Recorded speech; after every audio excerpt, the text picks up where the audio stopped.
भारतीय सेना का कोई भी अगर अपमान करता है, भारतीय सेना का कोई भी मजाक उड़ाता है, कोई भी शब्द समझ लें, कोई भी, चाहे वो मेरा भाई क्यों ना हो, मैं उसे देशद्रोही मानता हूं। इसलिए मैं कह रहा हूं कि विजय शाह भी देशद्रोह का जुर्म उन्होंने किया है। हिंदू मुसलमान के बगैर अधूरा है, मुसलमान हिंदू के बगैर अधूरा है। समाज, 2 मिनट रुकिए, समाज का मतलब जिसमें सब समाज आए उसको हम समाज कहते हैं। अब उसमें चुटकी भर लोग होते हैं, उनको हम असामाजिक कहते हैं।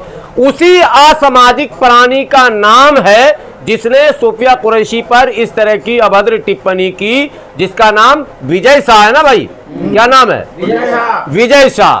तो विजय शाह जो है उसी चुटकी भर लोगों के तादाद में से एक है। हम उनकी भरपूर निंदा करते हैं, लेकिन अब 2 बात है, केवल निंदा करने से समस्या का समाधान नहीं है। सोफिया कुरैशी मुसलमान है ये कहकर आप देश का अपमान न करें। सोफिया कुरैशी भारतीय फौज के एक अहम ओहदे पर है। भारत का सैनिक हिंदू हो, मुसलमान हो, सिख हो, ईसाई हो, जैन हो, पारसी हो, बौद्धिस्ट हो, अगड़ा हो, पिछड़ा हो, नास्तिक हो, वो भारत का फौजी है।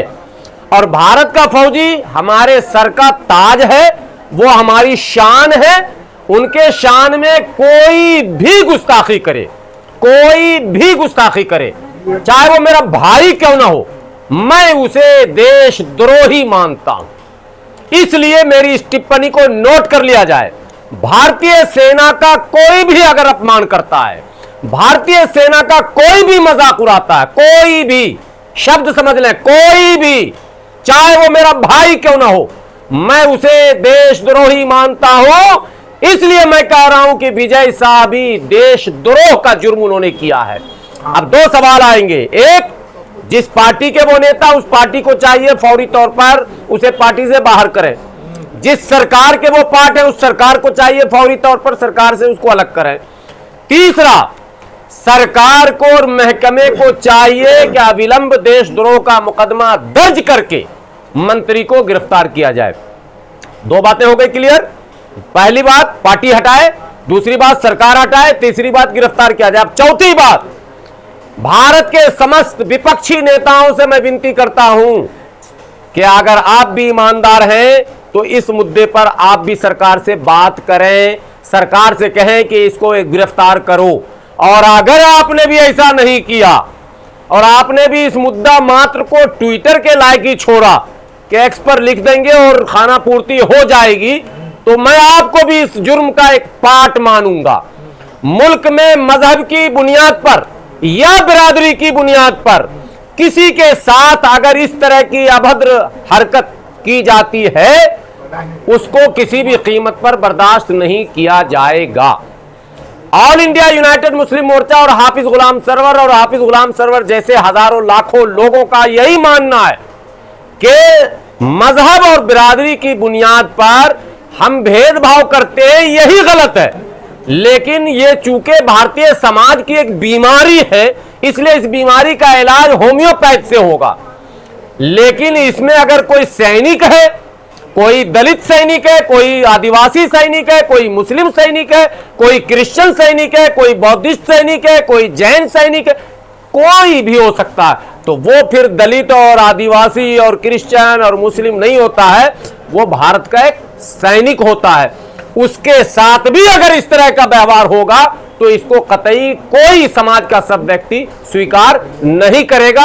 हम भरपूर निंदा करते हैं, हम सरकार से मांग करते हैं अविलंब बर्खास्त कर मुकदमा उस पर चलाया जाए और उसे गिरफ्तार किया जाए। क्या सजा होनी चाहिए, क्या सजा होनी चाहिए? देशद्रोह का जो भी सजा है तय है भारतीय संविधान में, वही सजा होनी चाहिए, हम वही मांग करते हैं। लेकिन हजरत जब वो भाषण दे रहे थे नीचे लोग तालियां बजा रहे थे, तो उन लोगों को क्या होना? देखिए, ताली तो हमारे देश में एक नकली रबर का सांप लेके सड़क पे कोई खड़ा होता है ना, वो भी बजवा लेता अच्छे से, इसलिए उस बेचारे का जिक्र मत कीजिए। जनता भोली भाली हमारे देश में, जनता भोली भाली है, लेकिन इस भोली भाली जनता को जो दिग्भ्रमित करता है, जो उसके दिमाग में कूड़ा करकट डालने का काम करता है, जो सोची समझी साजिश के तहत इस भोले भाले भारतीयों के दिलो दिमाग पर नफरत का जहर घोलता है, ऐसे लोगों की निशानदेही की जरूरत है। आप ताली बजाने वालों को मत ढूंढिए।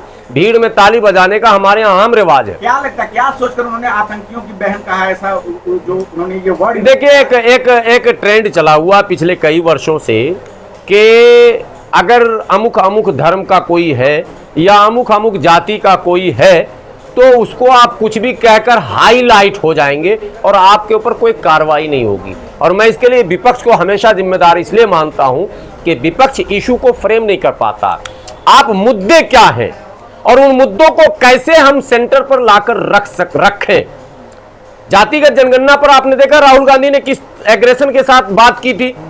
तो जब राहुल गांधी जी ने कहा कि मैं करवा के दम लूंगा, याद है आप लोगों को, और जब प्रधानमंत्री जी ने घोषणा कर दी तो राहुल गांधी जी ने और उनके समर्थकों ने कहा कि देखिए हमने कहा था ना करवा के दम लूंगा।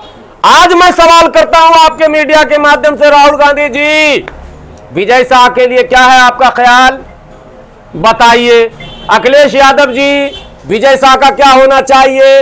और केवल विजय शाह नहीं, वो तमाम लोग जो किसी न किसी संवैधानिक पद पर हैं, वो इस तरह की अभद्र टिप्पणी गाहे बगाहे कर कर वातावरण को दूषित करते हैं। उन लोगों के विषय में विपक्ष की क्या सोच है? क्या विपक्ष ये बयान देगा कि मैं ऐसे लोगों को जेल में भेजवा कर ही दम लूंगा, मैं ऐसे लोगों को समाज से निकाल कर ही दम लूंगा, मैं ऐसे लोगों को कहीं भी किसी कीमत पर किसी भी चुनावी प्रक्रिया का हिस्सा नहीं बनने दूंगा? ऐसे लोग तो चुनाव में भी आ रहे हैं, पार्टियां टिकट भी दे रही हैं और दुर्भाग्य से वो विधायक और सांसद भी बन जा रहे हैं, जिससे हमारा लोकतांत्रिक व्यवस्था कमजोर पड़ जा रहा है। इसलिए विपक्ष अगर मुद्दों पर काम नहीं करेगा तो सत्ता जो होता है ना, सत्ता किसी को अगर मिल जाए ना तो ये नेचर है, ह्यूमन नेचर है, ये मानव स्वभाव है, उसके अंदर फिरौनियत आ जाती है। वो ये समझता है कि हम रोए जमीन के खुदा हो गए। ये सत्ता जिसको भी मिलता, जिसको भी, मैं ये कह रहा हूं, कहीं आप ये ना समझे कि सिर्फ मोदी जी को मिल गया तो भाजपा वाले ऐसा समझ रहे हैं, नहीं, जिसको भी सत्ता मिलता है उसके अंदर वो जहनियत आ जाती है। विपक्ष का ये काम होता है कि उसको मुद्दों पर घेर कर रखा जाए।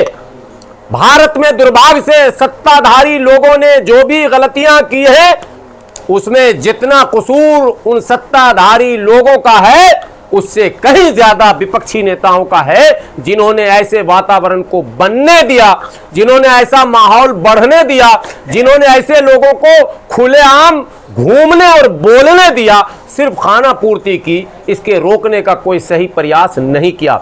आज मौका आया है, देश संकट में है, अभी बहुत संवेदनशील स्थिति है। देश के मुद्दों पर, सेना के मुद्दों पर, सुरक्षा के मुद्दों पर, विदेश नीतियों पर अनर्गल टिप्पणी और बयान नहीं होना चाहिए। और आप लोग भी जिम्मेदार नागरिक हैं, पत्रकार के साथ साथ आप लोगों को भी कोई ऐसा वैसा न्यूज, ऐसी वैसी खबर नहीं चलानी चाहिए। प्रमाण मिल जाए, साक्ष्य मिल जाए, सबूत मिल जाए, उसकी सच्चाई जान जाए तो चलाएं, देश हित में काम करें, क्योंकि देश अभी संकट से गुजर रहा है। अभी हम एक पड़ोसी देश से युद्ध में हैं, युद्ध विराम के बाद भी हम अभी युद्ध में हैं।